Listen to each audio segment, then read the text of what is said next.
that all we get? What's that? So can we? Yeah, have Can a great night. Go back to bed. Drug testing or injury? What's that? Drug testing or injury? Drug testing or injury?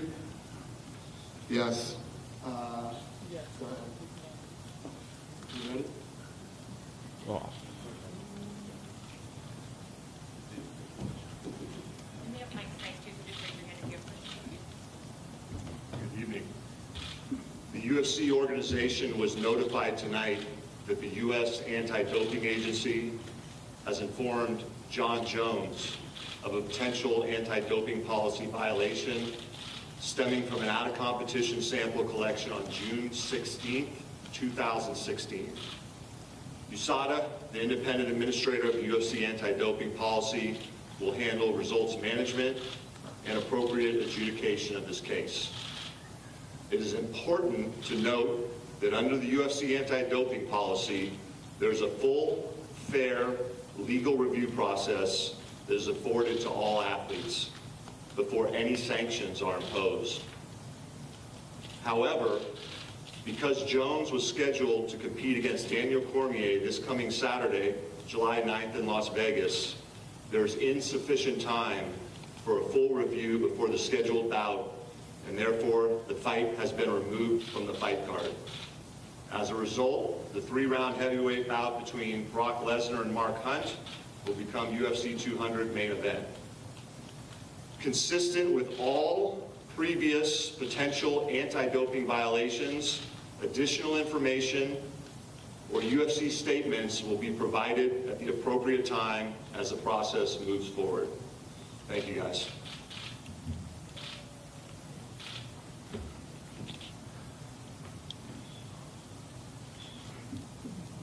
Boom. Is Jeff going to answer any questions or no? No. So, obviously, second time in 3 fights that Jon has done this. What is your reaction to it, first of all? And do you know anything more than, I know you can't say, but do you know anything more than what Jeff said? I don't. That's all I know. That's all I know. And, you know, obviously he's got the chance to prove himself innocent before being called guilty. But if it's true, obviously super, super disappointing. When did you first become aware of this? Just whenever you guys got called is when I found out. Have you spoken to Jon? I have not. Or Malky, any representative of his? I have neither. Okay. So we have no idea. So the way that this process works is the Nevada State Athletic Commission is told first, then we are told, then they notify the fighters. My last question for you, and this would probably be better for Jeff, but do we know if he's requested the B sample to be tested at this point? No, nothing yet. No, nothing. Got it to you guys as quick as we could. Dana, with a bout of this magnitude, do we know why it took several weeks to get in the results? Yeah, I don't know either. You know, when they do these things, when they test, if something pops up, then they go crazy and test it numerous times and run it through, you know, whatever they do. But they go crazy testing it, and they never give a result until they're absolutely positive. I know the statements that are given out by the UFC are generally pretty bland by nature, but I mean, do we know if this is a performance-enhancing substance? I don't know. That I don't know. It would have to be, because if it was a Drug of use shouldn't be. Right. Right. And I mean, what are the plans with Daniel Cormier moving forward? Do we look at booking something else for him, or is this sitting waiting tight on Jon Jones? Yeah, I mean, that's obviously, this has devastated Daniel Cormier, you know, not only mentally and physically. He just went through a camp, and financially. This pay-per-view is trending to be massive, so, and he shares in that revenue, so it's devastating to him in every way it could possibly be. Did he happen to provide you guys any statement? He's here. I'll bring him out next to talk to you guys. And obviously much minor details, but the rest of housekeeping, does everything just move up a fight? Is that how the rest of the bout card works? Probably, you know, Joe Silva is in the air right now, so he doesn't know, so I will talk to him when he lands, and, you know, maybe somebody wants to pop up and fight Cormier last minute. Stranger things have happened, so we'll see what happens. I would like for that to happen for Cormier, obviously. You know, listen, when you have the biggest, baddest fight card ever assembled, you know, it doesn't sting as bad when you lose a fight, but it stings real bad for Daniel Cormier. You know, this is devastating to him, his family, and I'd like to make a fight if I can.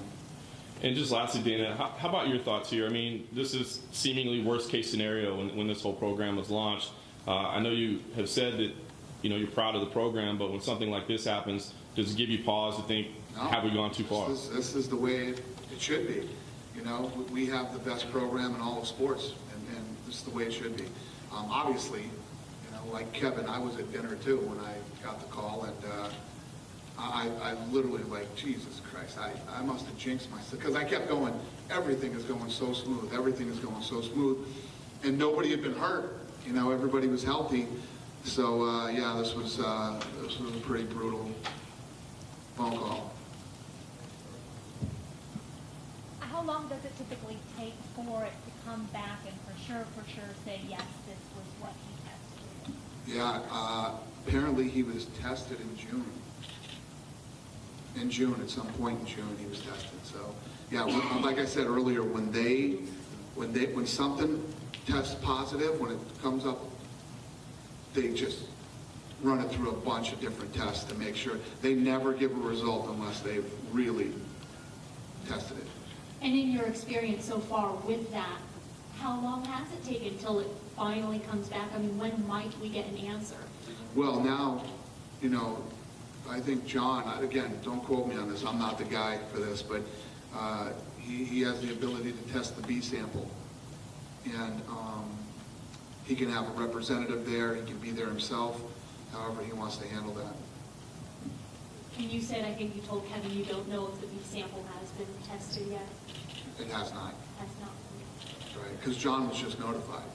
So it wouldn't be tested without his knowledge and his, you know, his ability to be there or have a representative be there when they test it.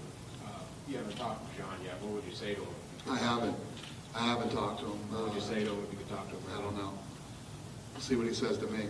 How hard is it to have trust in him, particularly just because it's such a big stage, such a big fight going forward? It's funny, man, I did the Jim Rome show today, and Jim Rome asked me about, you know, Jon Jones and where he's at, considering all the things that happened to him, and I said, I got to tell you something, you know, this is weird to say, but this might be the best thing that ever happened to Jon Jones, because he seems like a completely different person, and, you know, the way he carries himself, the things that he's done, and then boom, this happens, you know. And just a point, where were you eating dinner? What's that? Where were you eating dinner? Where were Strip you? steak. I was at strip steak in Mandalay Bay. Dana's over here. Is Lesnar and Hunt, is that 5 rounds? Or No, it'll be 3. It'll be 3. Be 3, yeah. And in the event you can't find an opponent for Daniel Cormier, how would will he be compensated? Will he be paid something? Or Well, normally what we do, you know, for the guys that don't make a lot of money, and they go through a camp and they show up, you know, we compensate them. Cormier makes a lot of money. So, I don't know. and just from your perspective, how does this change the next few days? I mean, the card is largely intact, but arguably the biggest fight is off, promotional-wise. Does that change anything over the next few days? No, it's Lesnar versus Hunt, you know? Like I said, you know, if a fight of this magnitude is going to fall off, at least it's during the biggest, baddest card we've ever assembled. So, I mean, when you look at this card, I mean, even the Fox prelims are ridiculous, you know? The Fight Pass prelims are ridiculous. It's an amazing card. So, I guess if it's going to happen, it's better that it happens here. Yeah, and last thing, if there's no opponent for Cormier, would a fight from the FS1 prelims move up onto the pay-per-view card? Yeah. Everything gets bumped up? Yeah. Yes, we will. Thanks. Have you made calls to anybody? As what? Have you made calls to anybody? I haven't called anybody, other than Lorenzo. Dana, Lorenzo famously said at the press conference when you guys announced the USADA deal, it's going to get worse before it gets better. Is this more or less the stuff you're talking about? Yeah, but if you really look at what's happened with the USADA program, it hasn't been that bad. I mean, these type of things are going to happen, but yeah, it could have been a lot worse. And this is the fourth time Jones and Cormier has come together as a fight. Are you willing to go back to the well a fifth time on this fight? It's pretty crazy. I don't know. I mean, we'll see how this thing goes down. Jones might get 2 years for this, We'll see. Is there any kind of protocol for you to follow? I mean, if this is a positive test that stands, given his history from before, what would the penalty be? Yeah, it's going to be USADA will decide that. USADA will decide what the penalty is going to be and what's going to happen to him. Just curious, Dana, what would a fighter have to do to step in last second against Cormier? Would it have to be at the top of the rankings, or would you be open to sort of a fighter lower in the rankings who's really keen to jump in last second? Would you give that fighter an opportunity? If they're watching right now, what do they have to do to get that spot?